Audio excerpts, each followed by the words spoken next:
Today we're going to be talking about, in the Western Long Boxing online series, we're talking about the press and the push. That's the palmed push, not particularly the one that you see me do with the rollback, or even the one you see me do with the ward off. Okay, in this pressing motion, okay, we're going to be doing a lot of things that are going to, well, they are lead-ins, they're transformations, they are transitions from one motion to another.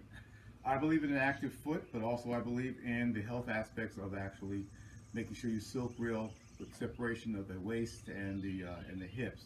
So we'll go through the steps as we normally do to make sure you understand it, as we do it for Western Long Boxing, but still take you all the way through to the 6 harmonies, and then of course active footing. So the first thing we start off with here is a press. We all know what the press is. Okay, you're pressing on the inside of your forearm. Okay, I do it in the bow stance. Okay, and I try to keep the hips neutral, and I work. Okay, when I do this, I'm trying to feel all of the movement above the waist, the shoulder. Okay, in this sense, I'm trying to make hips and shoulders work together.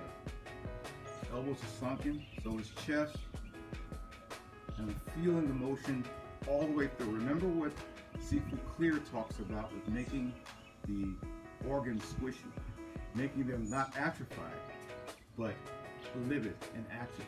I'm trying to squeeze them, pull them, twist them, work them. Once I get that down and shoulders and hips are moving pretty good together, I'm shifting weight, but the weight is shifted very lightly.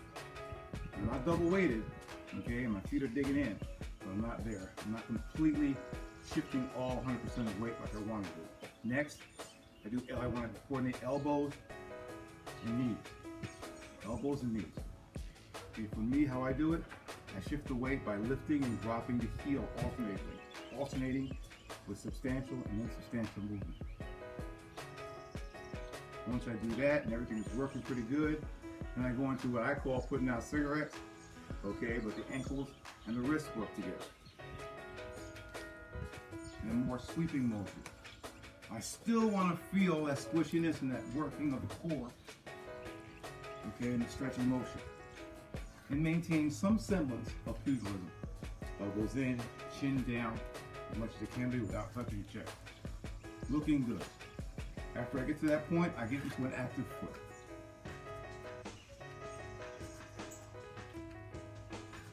From here, slowing it down, I want to get into what's called a Frontin, or a teacup motion. The first teacup motion sweeps across,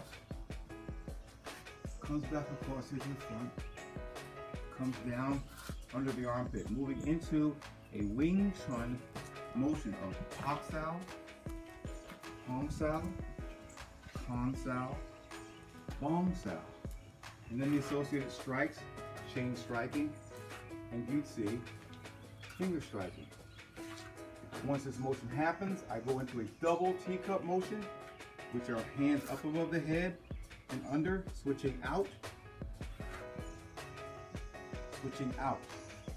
and then my first turn, walking around my opponent in a very small and quick and tight circle, leaving for the right hand to be open and to continue the motion. Again, I want to feel it from the right side. I'm shifting, I'm sunken, centered, circular, and rhythmical. Remember that the press defeats the rollback. So make sure you're using a little bit of shoulder, a little bit of back. Outstanding. Moving from the hips and shoulders to the 6 harmonies, the second part of the 6 harmonies, which is the knees and elbows. Small circle, small frame, discharges in this manner as we've spoken about when we do the ward off. From here, we're going to move into wrists and ankles, and then full movement. You've seen me and Professor Josh Call work on this and get this right. And now we're going to the teacup. round, and then hot south, home south, home south, home south. And strike, change, so strike, change, striking. And you see, change, striking here. And then double teacup.